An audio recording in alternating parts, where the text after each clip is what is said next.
राहुल एक साहसी पर्यटक और फोटोग्राफर प्रकृति के अनदेखे पहलुओं को कैद करने का शौक रखता था।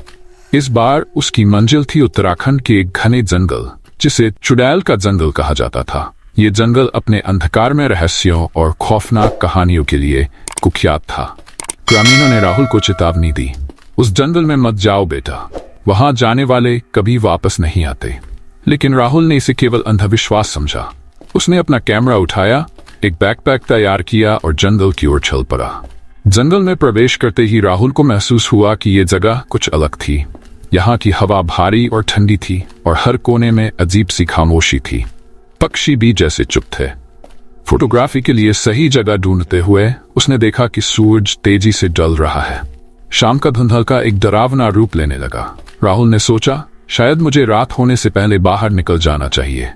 तभी एक अजीब सी आवाज सुनाई दी, जैसे किसी औरत की हंसी। राहुल ने उस दिशा में कैमरा घुमाया, लेकिन कुछ नहीं दिखा। आवाज करीब आती जा रही थी।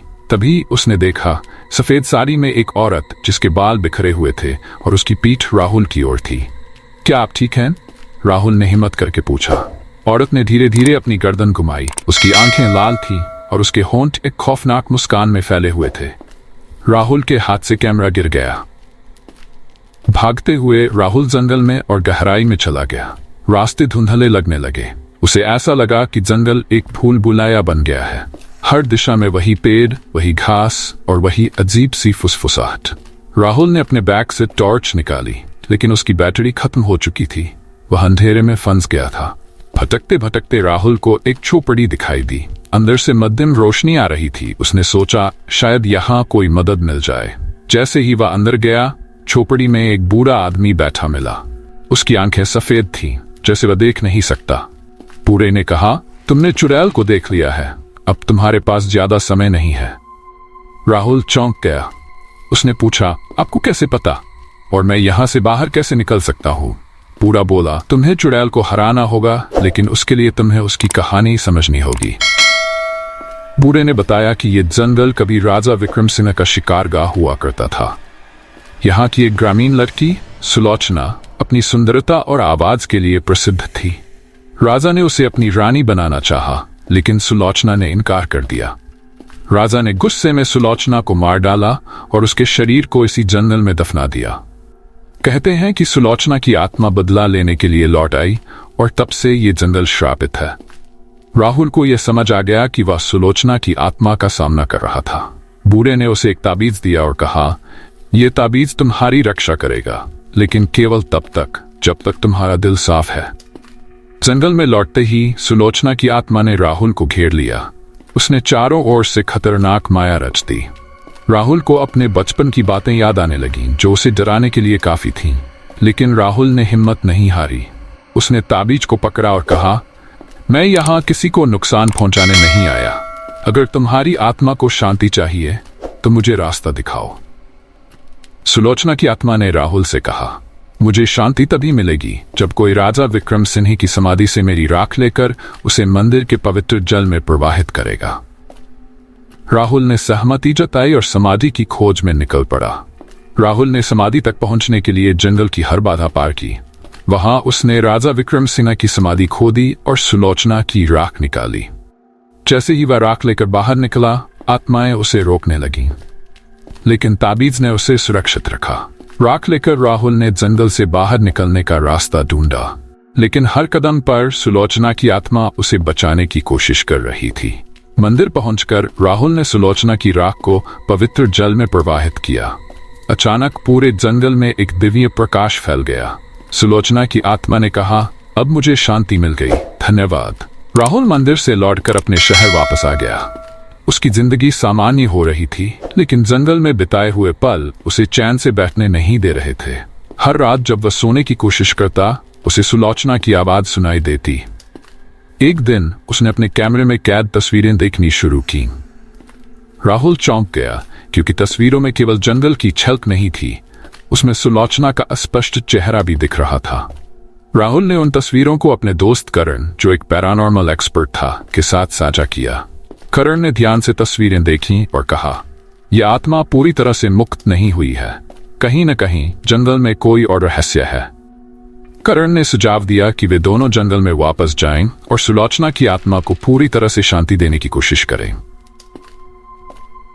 राहुल और करण एक बार फिर चुड़ैल के जंगल में पहुंचे।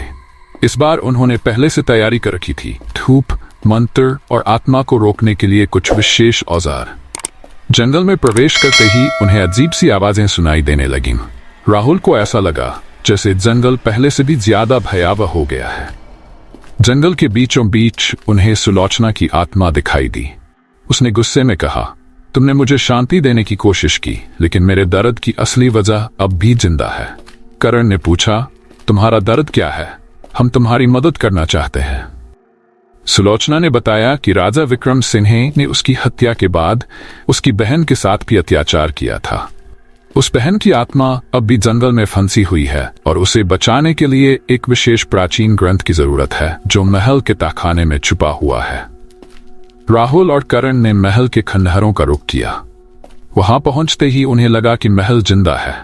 दीवारों पर अजीब सी परछाइयां चल रही थीं और हर कदम पर उन्हें ऐसा महसूस हो रहा था कि कोई उनका पीछा कर रहा है। महल के तहखाने तक पहुंचना आसान नहीं था। उन्हें जाल बिछी सीढ़ियों और खतरनाक दरवाजों से गुजरना पड़ा।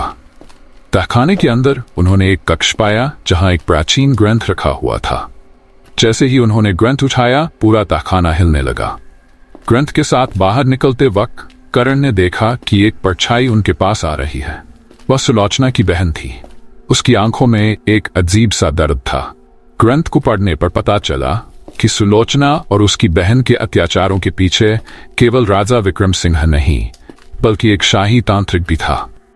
वह तांत्रिक अब भी जंगल के एक गुप्त स्थान पर अपने अभिशाप को जिंदा रखे हुए था। राहुल और करण ने सुलोचना की बहन की मदद से तांत्रिक को ढूंढने का निश्चय किया। जंगल के गुप्त हिस्से में उन्हें एक कुटिया दिखाई दी जहां वह तांत्रिक बैठा हुआ था। उसकी उम्र 100 साल से ज्यादा लग रही थी, लेकिन उसकी आंखों में एक अजीब सी चमक थी। तांत्रिक ने कहा, तुम लोग यहाँ क्यों आए हो? ये जंगल मेरी मर्जी से चलता है। करण ने मंत्र पढ़ने शुरू किए और धूप जलाई। तांत्रिक का क्रोध बढ़ गया और उसने अपने मंत्रों से जंगल को और भी खतरनाक बना दिया। तांत्रिक और करण के बीच एक खतरनाक तांत्रिक युद्ध शुरू हो गया। राहुल ने सुलोचना और उसकी बहन की आत्माओं को बुलाने के लिए ग्रंथ के मंत्र पढ़े। जैसे ही आत्माएं प्रकट हुईं, तांत्रिक कमजोर होने लगा। सुलोचना ने कहा, तुमने हमें बहुत तरपाया, अब तुम्हारा समय पूरा हो गया है। तांत्रिक ने अंतिम बार जंगल को श्राप दिया, लेकिन सुलोचना और उसकी बहन ने मिलकर उसकी आत्मा को बांध दिया और जंगल को उसके श्राप से मुक्त कर दिया। तांत्रिक के अंत के साथ ही सुलोचना और उसकी बहन की आत्माएं धीरे धीरे गायब हो गई।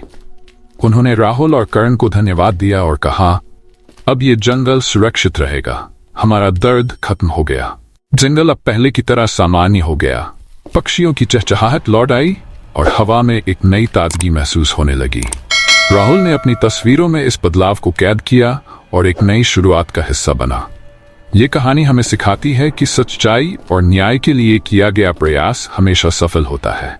अगर आपको ये कहानी पसंद आई तो इसे लाइक और शेयर करें और मिलते हैं अगली बार एक और रहस्यमयी कहानी के साथ।